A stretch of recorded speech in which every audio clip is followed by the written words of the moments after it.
이번 영상에서는 탁송을 처음 입문하시는 분들에게 콜을 잡고 이동하고 출발지에서부터 도착지까지의 업무 수행을 타임라인에 따라 핵심적인 내용만 안내드리는 점 참고하고 영상 봐주시면 되겠습니다. 고매출로 가는 방법이나 순익 40만원 버는 비법 같은 게 아니니 입문 예정자나 입문하신 지 얼마 안 되신 분들만 보시는 걸 권장드립니다. 신차, 중고차, 수리차량 탁송이니 렌트카 회차니 이런 부가적인 내용보다는 공통적으로 핵심이 될 수 있는 내용만 정리를 해보겠습니다. 이건 실제로 제가 겪은 이야기인데 지방에서 반경 3 혹은 5km 정도로 어플을 설정을 하신 다음에 막 콜이 없다고 여기저기 물어보고 찾아다니시는 기사님들이 있었어요. 탁송은 대리운전이 아닙니다. 수도권 시내에선 5에서 10km 혹은 15km까지, 지방광역시, 수도권 외곽, 경기도 외곽에서는 10에서 15km 정도, 지방 외곽 혹은 완전한 시골 등에서는 15에서 20km 정도 혹은 30km 그 이상으로 설정을 하셔서 상황에 맞게 유동적으로 설정을 바꿔가면서 플레이 하셔야 됩니다. 그 이유는 후술할 이동시간 챕터에서 다시 한번 말씀드릴게요. 콜창에서 출발 시간이 적혀있지 않은 콜들이 꽤 많이 보이실 거예요. 대리운전과는 다르게 탁송은 특수한 경우, 아주 급한 경우가 아니라면 기본적으로 30분 정도의 이동시간은 보장을 해주는 편입니다. 보편적으로 서울, 수도권 혹은 지방광역시 시내 기준에서는 30에서 40분 정도, 외곽 지역에서는 40에서 50분, 완전 지방이라거나 완전 외곽이라면 1시간 이상의 이동시간을 주는 경우도 있습니다. 이건 제 개인적인 경험에 의한 거니까 반박 혹은 이견 있으시면 그게 맞을 거예요. 이동에 주어지는 시간은 그날의 전체적인 콜이 소화되는 속도 혹은 해당 지역의 기사 수, 지역의 대중교통 발달 정도, 콜의 발생 위치 등에 따라서 달라질 수 있으니 먼저 말씀드린 시간은 가이드라인 정도로 생각하시면 될 듯 하고요. 현재 위치와 또 그곳이 먼저 말씀드린 지역군 중 어디에 속하시는지 먼저 파악하시면은 경로와 소요시간 검색 전 콜을 잡으시는 데 도움이 되실 겁니다. 단편적으로 예를 들면 서울 시내, 특히 강남에 계시다면 어플상 반경 10km 이내의 콜들은 대중교통 이동 시 30분 내외로 도착 가능하다고 보시면 되고요. 다만 수도권의 도시라도 출발 위치와 지역에 따라서 편차가 심하니 이거는 경험으로 차츰 터득하시는 게 맞다고 봅니다. 외곽, 지방으로 가면 갈수록 같은 거리더라도 이동에 소요되는 시간 차이가 극단적으로 달라질 수 있는 점 참고하시면 되고요. 하나하나 전부 다 나열을 해드리자면은 아주 긴 영상이 될 거예요. 그러니 요쯤에서 간단히 마무리하도록 하겠습니다. 영상 중간에 광고 하나 하고 갈게요. 이제 이런 유료 어플들을 사용하시려면 직영으로 가입하시는 방법도 있지만, 직영으로 가입하시게 되면은 사무실이 랜덤하게 배정이 되는 경우도 있고, 특히나 탁송 같은 경우에는 차수가 떨어지는 사무실로 배정이 되는 경우도 있습니다. 그래서 간단한 사용법 안내와 어느 정도 케어를 받아보시려면 소속사를 두시는 게 좋은데, 그래서 이런 소속사가 없으신 분들은 홈대리 운전 한번 추천드릴게요. 첫 번째로 로지, 콜마너, 아이콘 최고 차수고요. 이 정도면 수도권에서 일하시는 데는 크게 어려움 없이 원활하실 거예요. 두 번째가 개인 보험으로 가입 가능하시고요. 세 번째, 사고 시 자부담 분납을 지원드리고 있습니다. 그리고 네 번째, 1차감 금액 내에서 렌트카 특약보험 가입해 주신다고 하니까 더보기란에 자세한 내용과 연락처 다시 한번 남겨드릴 테니 참고 부탁드립니다. 어떠한 콜이건 간에 콜을 잡으시는데 성공하셨다면 무조건 상황실 번호로 전화를 먼저 하셔야 됩니다. 한두 번의 경험으로 어플상의 고객번호로 바로 전화하시다 보면은 나중에는 상황실에 짜증 섞인 핀잔을 들으실 일이 분명히 있으실 거예요.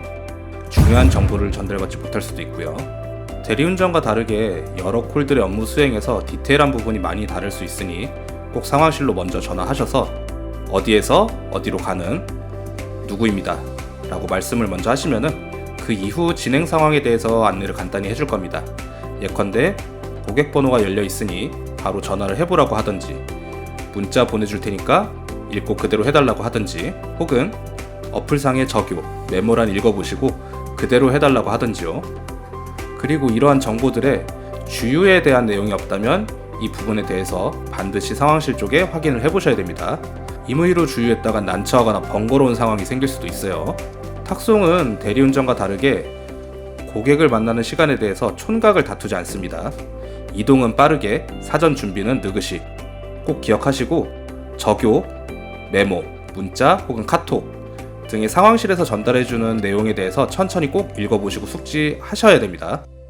이 부분에서 주유에 관한 내용 등 정말 중요한 내용들을 습득할 수 있으니 서두르시면 안 돼요. 앞서 말씀드린 과정에 대해서 충분히 숙지를 하셨고 정보를 가지고 있다면 이제 이동을 시작하셔야 되겠죠. 물론 그 전에 아직 해야 할 일이 남았습니다. 바로 의뢰인 혹은 발주인 내지는 차량 인계인, 즉 차를 줄 사람하고도 통화를 하셔야 되는데요. 보통은 출발지라고 해요. 보통은 어디에서 어디 가는 탁송권 배정받은 누구입니다. 도착까지 몇 분 정도 소요될 예정입니다. 라고 먼저 말씀을 하시면은 앞으로 상황에 대해서 설명을 해주실 겁니다. 차 키가 안에 있다거나 아니면은 어디로 오라거나 이렇게 말씀을 보통 해주시는데, 이 단계에서 필히 확인하셔야 될 내용이 있어요. 첫 번째, 직후, 후불 혹은 요금을 탁송사에서 지불하는 경우가 아니라면, 즉 현금콜일 경우에는 지불의 주체가 누구인지 확실하게 확인을 하셔야 됩니다. 그래야 후에 요금 떼먹힐 확률이 현저하게 줄어들어요. 두 번째, 차를 받을, 즉 내가 차를 인계해줄 사람이 따로 있는지 혹은 있다면 연락처를 꼭 확인해 보셔야 됩니다. 이 연락처 확인은 꼭 전화통화상으로 해야 되는 건 아니고 출발지에서 차를 받을 때 대면해서 여쭤볼 수도 있는 내용입니다.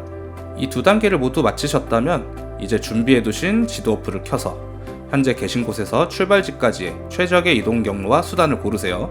수도권 도심 내라면 어플 하나로도 충분히 최적의 경로를 도출할 수 있겠지만, 지방이나 외곽이라면 꼭 2개 이상의 지도 어플로 교차로 검색을 해보셔야 됩니다.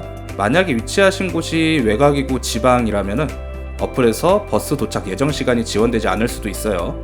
이럴 때는 너무 당황하지 마시고 가까운 버스 정류장으로 가셔서 버스 시간표가 있는지 먼저 확인을 하시고, 그마저도 없다면 버스 정류장 근처에 가까운 가게에 가셔서 직접 옛날 방식대로 버스 시간에 대해 물어보시는 게 나아요.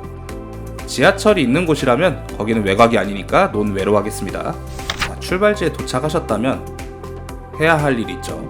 대리운전이면 키 받고 손님 태우고 출발하면 되겠지만 탁송이니까 빼먹을 수 없는 일이 하나가 있습니다. 바로 사진 찍기죠. 기본적으로 상황실에서 사진을 어떻게 찍어달라라는 가이드라인을 제시해주기도 하지만 그런 가이드라인 자체가 없는 콜들도 있어요. 가이드라인이 없다고 사진을 찍지 않고 출발하셨다가는 정말 큰일이 날 수도 있습니다. 사진은 누가 아무 말 하지 않아도 반드시 찍으셔야 돼요. 저 같은 경우에는 기본적으로 전후, 좌우, 계기판 외에 추가로 더 찍어두는 사진들이 있습니다. 전후방, 범퍼 하단부, 그리고 전후방 좌우측 모서리, 좌우측 사이드 스커트 및 사이드 스커트의 하단부, 그리고 차 상태나 콜의 종류에 따라서 본네트 혹은 앞유리를 더 찍어두기도 합니다. 많이 찍어서 나쁠 거는 시간이 1분 정도 더 걸린다는 것밖에 없어요. 아무리 바쁘시더라도 사진은 꼭 정성 들여서 꼼꼼하게 찍어두시는 게 좋아요. 보통 상황실에선 사진을 찍고 어디에 어떻게 전송하라고 정보를 미리 줍니다만 보관만 해달라고 하는 경우도 있어요. 그래도 어딘가에 보내놓으시는 게 훨씬 더 안전하신 방법이에요. 이럴 때 보통 050으로 시작하는 고객의 안심번호든 실제 휴대폰 번호든 오픈되어 있는 아무 곳에다가 사진 전송하시길 권장드려요. 그래야 나중에 탈이 안 날 확률이 높습니다. 혹여나 그런 일은 드물겠지만 사진을 촬영한 시각이나 장소로 시비를 걸어오는 걸 방지하기 위함이에요. 이 외에 따로 링크에 올려야 되는 건이면은 그대로 하시면 돼요. 가끔가다 동영상 촬영을 하시는 기사님들도 종종 볼 수 있는데 특별한 차량의 기계적 상태를 확인해달라는 요청이 없다면 저 개인적으로는 동영상보단 부분 사진 촬영을 하시는 걸 권장드립니다. 여기까지 하셨다면 이제 출발하셔도 돼요.